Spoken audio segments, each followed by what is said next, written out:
It's time to cook with Candy, and today I'm making a chocolate cake from scratch, and it's gonna be the big one off of Matilda, that Miss Trench bowl. No, maybe not that big, but anyway, my ingredients: I have some cocoa, baking soda, baking powder. I'm gonna use some salt, sugar, flour.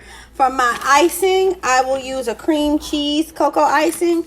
So I will have that confectioner sugar, a little vanilla, and I made a homemade buttermilk. What you got here is a cup of milk, a tablespoon of vinegar, and I stirred it up a little bit, and then I actually added a little bit of sour cream in here, and I whipped it up.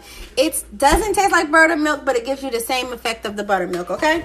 So I will start to add all of my dry ingredients first, so stay tuned.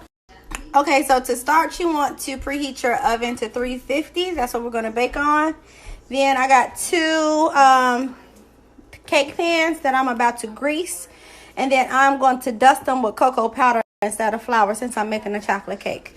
All right. But I love chocolate cake, and I don't want my chocolate cake to taste like no aerosol spray, and I don't want it to taste like flour. So I am going to butter it up with some butter and use cocoa. So you get every inch of it in both pans. And yeah, I'm gonna do a 3-layer. I should just do a 2-layer. Yeah, I'll do a 2-layer. It's just me and Tad. We ain't going nowhere. All right. I'm using only because that was the only thing they had in the store. No big deal. So I'm gonna dust the bottom of this with cocoa. And when you dust it, you just got to make sure that every side of it gets the cocoa on it. You might want to go on a surface that you don't mind getting dirty. So I'm going to probably go to my countertop because I don't want to scrape all this off my stove. So I'll take it. So get it on every angle. I'm going to actually transfer what I don't use into the other pan. And it's going to make a little mess because there's no real way to control it once you really try to get it all in there. When I did my pound cake, I did not sift my flour because I didn't need to for my pound cake because the pound cake is heavier. But this chocolate cake, I love chocolate cake, so I'm definitely going to sift my flour. And if you can just see how it falls really light and pretty. And it just, you know, I guess it just breaks it up and makes the flour lighter. So I'm going to do this for 2 cups of flour. I'm going to do it for my sugar and my cocoa. Okay, so I got my 2 cups of flour. Now I'm going to add my 2 cups of sugar. You don't have to sift sugar. I don't even know why I'm doing it. 2 cups of sugar because you don't have to sift the sugar, but I will sift through my cocoa because I want my cocoa to be just as light as my flour was. 2 cups of flour, 2 cups of sugar, and then I'm going to do 1 cup of cocoa, and I'm going to sift through this 1 cup of cocoa. So 2 cups of sugar, 2 cups of flour, and 1 cup of cocoa. And I'm just going to sift through this cocoa. Cocoa is a little more stubborn than that flour was, so it takes it a longer time, and then I'm going to have to push through it. Do you have to do this? No, you don't. Do I have to do it? Yes, I do, because I want my cake to be very moist and very delicious. So I'm going to sift through this and play with this for a minute, but this is all I'm adding is this 1 cup. Here is my flour, my sugar, and my cocoa. I am going to do 1 teaspoon, not a tablespoon, a teaspoon of baking soda. You do not want to over baking soda this thing because baking soda is powerful. Even though it's just 1 teaspoon, it's powerful. I'm also going to do 1 teaspoon of baking powder, just 1.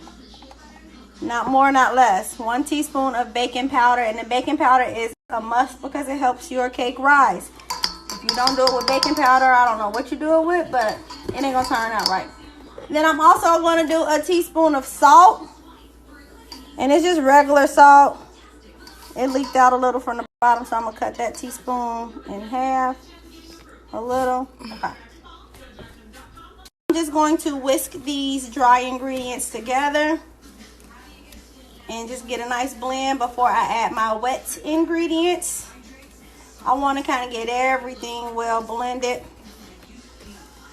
I wish I had some real dark chocolate, because then I could. Ty, you still got some semi-sweet chocolate? Nah, I use that. Because I like dark, fudgy looking chocolate cakes. I'll rock with this one though, but I really like it to be darker. Nonetheless, I'll try to make my frosting. Well, add more cocoa. It's not sweet, so it's not really. It's going to be good because of the sugar that was added, but more cocoa is not the answer. There you have it, folks. So I get all of this as well blended as I can. Give me a little bit distance view. Get it as well blended as I can. We're 3 eggs to this. And I like to crack my eggs into each other. If you're not safe doing that, don't, because you will probably make a mess. But I will add 3 eggs. And drop those boys in there.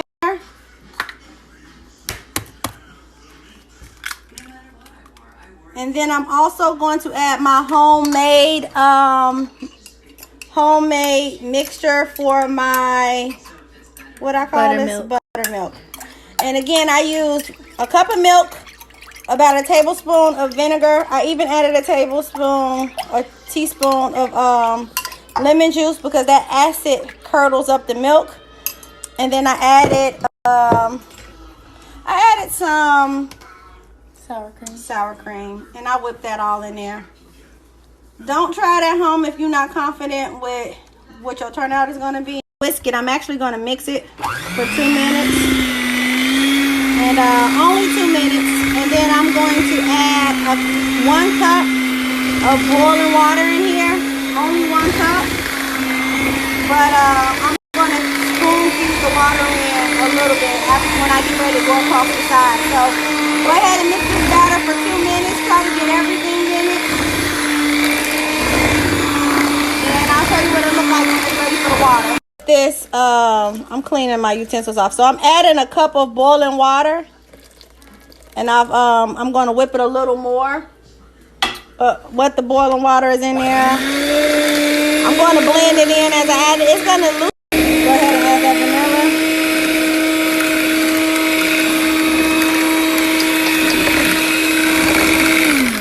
Alright, each pan, because I don't want to have one cake pan bigger than the next, I'm going to just go ahead and scoop a cup for a cup and just get all the batter out until I'm even. You ain't got to do it this way. You can go ahead and pour it how you want to pour it, but this is how I'm going to do mine, okay?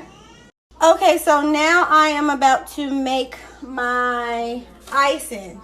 I reviewed the last video, and it doesn't show me adding my vegetable oil to my cake, which is important. So you have to add I added a half a cup of vegetable oil in my cake. My cakes are in the oven. They're going to be in the oven for about 35 minutes. So I'll make my cream cheese cocoa icing.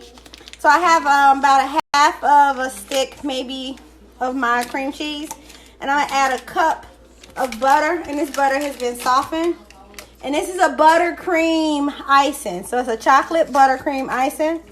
So I'm going to add the cup of butter. It's 2 sticks of softened butter that equals 1 cup, and then I'm just going to blend this together with my mixer.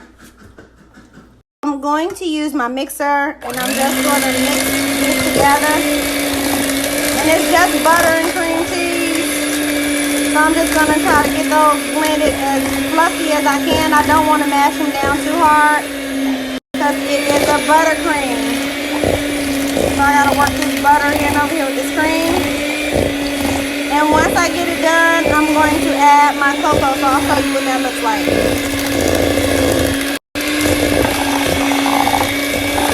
To add about a cup of cocoa in here. A little over a cup because it's a cocoa icing. And I am going to start to blend this, and I'm just going to add a little milk to it to help with the consistency. And I'll feed the milk in as I need it. Ooh, let me get more milk in there. That's blend. You just gotta play with it to get the cocoa in. Add milk to the edges to kind of get the cocoa down. And cocoa gets real sticky, fudgy. You don't want to put too much milk in, but you do want to get it all blend. So I'm going to play around with this until I get it all consistently. And I'm going to grab my spatula and rub it off the sides.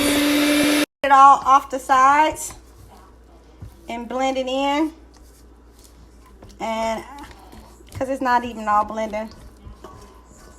So I'm going to add a little more milk in here.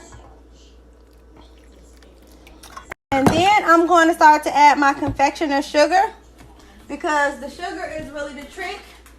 So I'm going to probably add about 2 cups in for right now. And then whip that all together. And then come back around for it just to make sure the consistency of it is fine.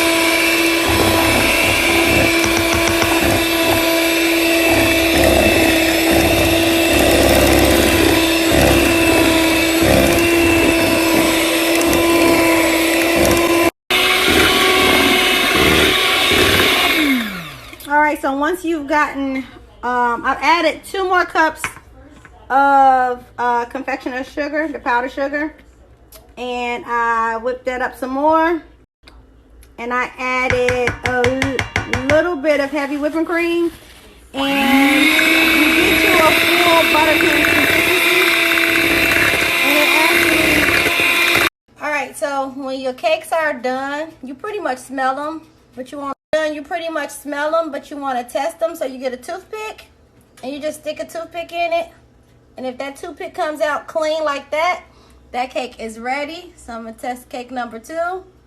Clean toothpick, pretty good for me. It's super moist. I'm gonna take them out, let them cool for about 15-20 minutes, and then I am going to I gotta really let them cool.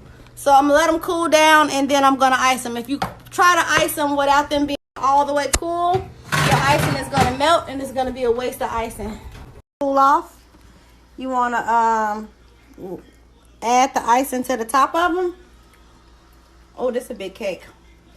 And then you can go ahead and start icing it. So I added it in the middle of them, and I'm gonna start icing them. I'm not gonna ice them on this cooling rack. I'm gonna move them over to a plate. So when let's see how big it is. So this is my hand. So it's taller than my finger. It's a pretty big cake. So when we cut it, it's going to be a nice thickness.